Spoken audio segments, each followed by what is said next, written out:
All right, everyone, this is the NQ424 review and outlook. Let's go ahead and get into the review. So on the daily, we spoke about in the last review and outlook that we were looking at a daily point of interest and we got a reaction off of it, establishing the continuation of bearish order flow, bearish price action.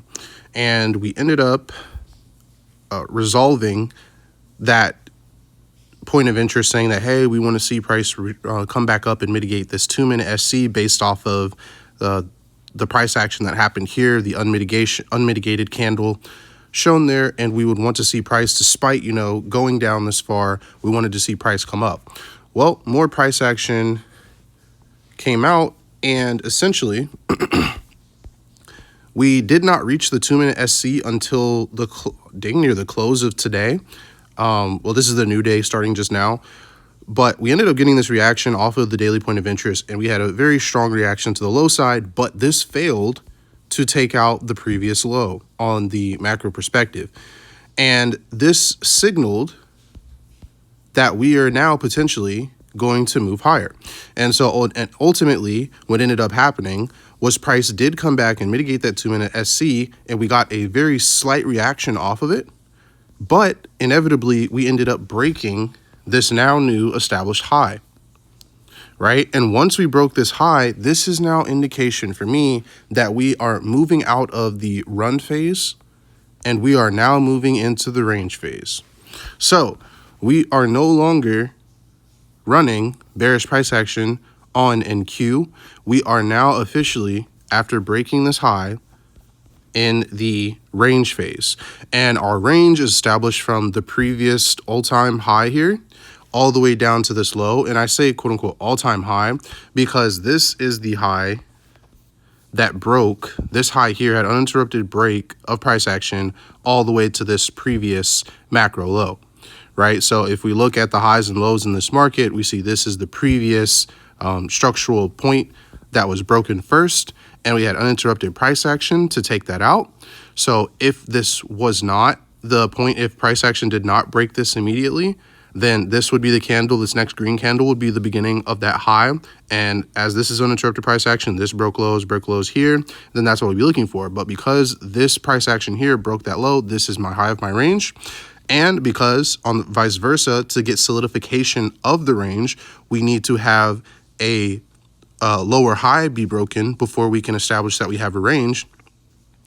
This high was the last high that was created, and it was broken. So now we are officially in a range for the daily, for the macro perspective for NQ, right? And this is a bearish range. Why do I classify it as a bearish range? It's because we are coming out of a bearish continuation, a bearish run phase in the market. So this is a bearish range. And so for price to be considered bullish again, I need the high of this range to be broken.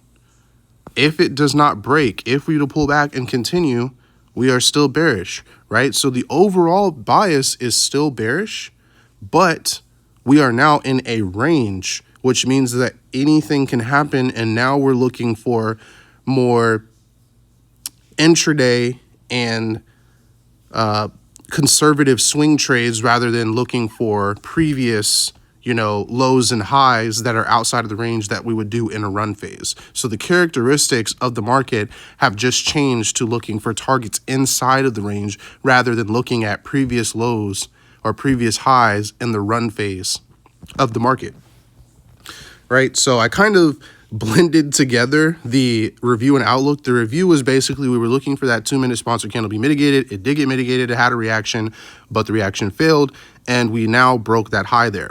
So that being said, the outlook is that we are now ranging on the macro perspective. I'm not going to go over, picking out points of interest at the moment.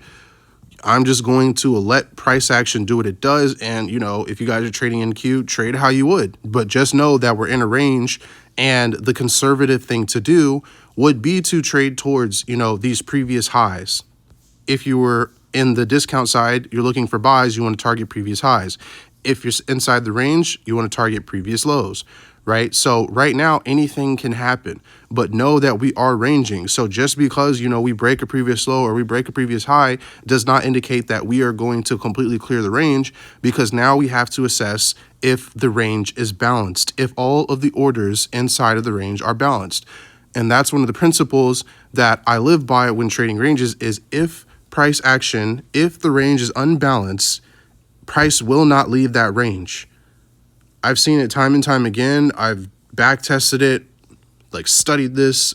It's basically it's a law at this point, right? Because the whole point of it is to match buy and sell orders in the market.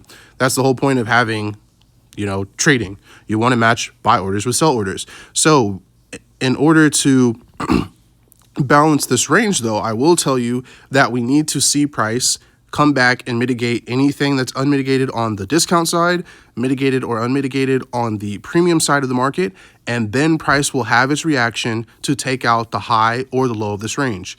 Now, the other thing, this analysis is independent of time. I'm not going to tell you, or nor do I know, if price will take out the high or the low tomorrow, in the next second, in the next hour, whatever. It's independent of time.